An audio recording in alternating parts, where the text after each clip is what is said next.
Spider-Man Across the Spider-Verse is set to finally release this year. Now, of course, this comes about half a decade after the release of the original. So what exactly took so long? Well, a brand new report shed some light on this, and unfortunately, it seems like studio meddling might have been the cause. So, Sony being Sony once again.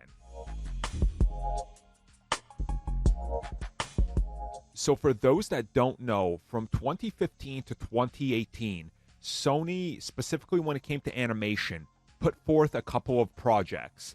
And when it came to the decision of what should get marketed more, what should get more money and more funding, and what should be top priority, the choices came out to be either Spider-Man Into the Spider-Verse or the Emoji Movie. Every single exec at Sony decided to pick the Emoji Movie because that was going to be the big breakout hit that was going to make them billions of dollars and be world renowned. So they decided to toss the original Spider-Verse over to a smaller team and let them do more or less what they wanted without much oversight, which is why the film ended up being a love letter to Spider-Man because there was no mandating.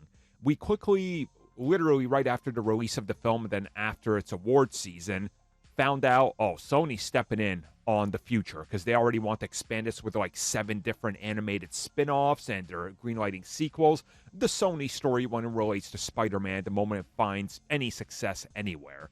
So now we're hearing that the reason it took so long and the reason for all these delays and problems that haven't come out to the public yet is because of problems behind the scenes. The report initially came from Matthew Baloney over from The Town with Matthew Baloney, and he says that there was a lot of stuff that was scrapped from earlier versions, completely being reworked. Lord and Miller kind of had to write it as they went, as production kept changing.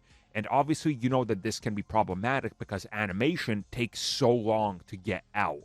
So if you're doing a complete rewrite of a scene, but the scene then has to go through animation again, rendering and all this, it becomes very problematic. So you have to kind of line things up and hopefully they don't seem jarring in the end. And you just run into all sorts of problems. So if you look at the first Spider-Verse, that had a budget close to $100 million.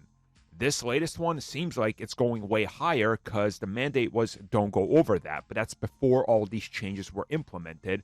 So essentially, as the production and costs ballooned, more Sony execs wanted to get their hands in on it and get their way because they want to see that, more money equals more gains. So whether or not this affects anything, we can hope it doesn't. But I always get worried when Sony does something like this because they have a pretty good history and track record of, we don't care about this. It's successful. The sequel, they start caring about it, and then it falls apart. So we'll see, I suppose.